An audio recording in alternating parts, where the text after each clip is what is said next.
Bueno, mi nombre es Paula Ciberino Babio, soy abogada y doctora en Derecho por la Universidad de Buenos Aires. He sido profe PUC durante casi 5 años, donde fundé el Observatorio de Bioética y Derechos Humanos y sigo muy en contacto con el Perú y con la comunidad académica. Aprovecho para saludarlos.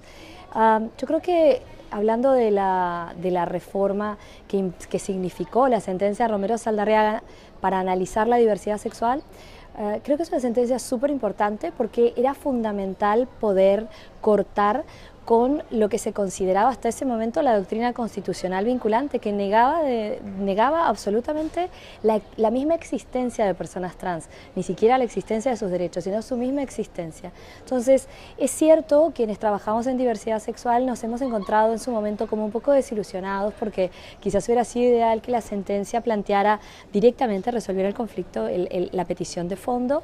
Hubo como una pequeña frustración ahí, pero también se entendió que había sido necesario lograr un consenso dentro del tribunal y que en favor de este consenso se derivan finalmente los procesos hacia los procesos civiles y no se resolvió en ese momento. Si bien los jueces, varios jueces dejan establecidos en su voto que no solamente no debería haber un proceso judicial, aunque el amparo sería apropiado, sino que debiera ser directamente un proceso administrativo.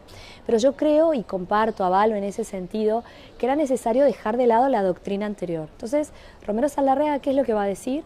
Va a decir que la transgeneridad es una expresión, lo que yo diría en mis términos como una expresión de la diversidad, que no es una patología, que debe ser reconocido un mecanismo sencillo para que las personas puedan reclamar por el reconocimiento de su identidad real, de su identidad autopercibida, y hable de esta manera el elenco que antes había estado cerrado, porque no solo no se le reconoce, en el caso anterior de Pamela Estela, no solo no se le reconocen a ella los derechos, sino que se cierra toda posibilidad de peticionar judicialmente. Entonces, con sus limitaciones, yo creo que es una sentencia súper importante, porque además los votos sobre todo de Ledesma, de Espinosa Saldaña, dan un material bien interesante para poder avanzar desde lo que es la despatologización y el reconocimiento pleno en términos de diversidad sexual.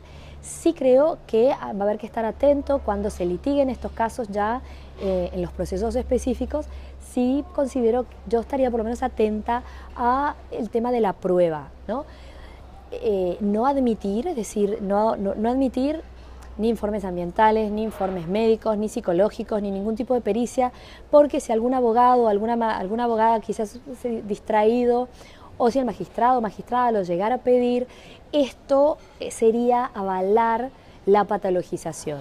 El derecho a la intimidad impide que se exija a las personas transgénero que faciliten pruebas de su salud mental o de su condición socioambiental. Entonces, quizás desde lo estratégico, ya yendo más, pensando un poco más, no desde la parte académica, sino como abogada litigante, diría que hay que estar atentas al tema de la prueba para no enredarse con esto y para no caer en incongruencias. ¿Qué significa la despatologización? Significa simplemente aceptar el hecho que la diversidad sexual es la expresión en la especie humana de la diversidad de la que participamos todos como integrantes de la naturaleza. Piensen que nosotros compartimos el 98% de nuestro ADN con todo lo que existe. La naturaleza es diversa.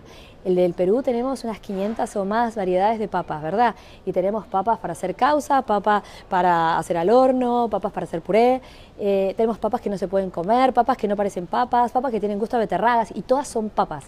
Esta es una exquisita expresión de diversidad de la naturaleza. Entonces, nosotros, que somos parte, en nuestra dimensión biológica, es parte de la naturaleza, también participa de esta diversidad. Y la diversidad sexual, de la cual la transgeneridad y sus distintas expresiones no son más que una prueba de esta diversidad humana en las que todos participamos. Entonces, yo creo que lo que hace Romero Saldarriaga es, aunque no lo dice, pero reconocer que la diversidad es parte de nuestra condición humana, la diversidad sexual específicamente es parte de esta diversidad de la naturaleza de la que todos nosotros participamos, y darle un encuadre legal apropiado, o por lo menos, si es que no se lo da del todo, propicia, podríamos decir así, porque hace falta una ley de identidad de género que lo establezca de manera taxativa. Eso no quiere decir que hoy los derechos de las personas transgénero no debieran estar ya automáticamente protegidos con esta doctrina del Tribunal Constitucional. Quiere decir que, dada la vulnerabilidad histórica del colectivo trans, es necesario que exista una ley, porque además la ley no solamente los va a reconocer y a dar un mecanismo simple para la modificación registral, sino que lo que va a hacer es también dar acciones o medidas de acción positiva para necesidades específicas en salud, para sensibilización de la sociedad, para políticas de inclusión laboral, etcétera.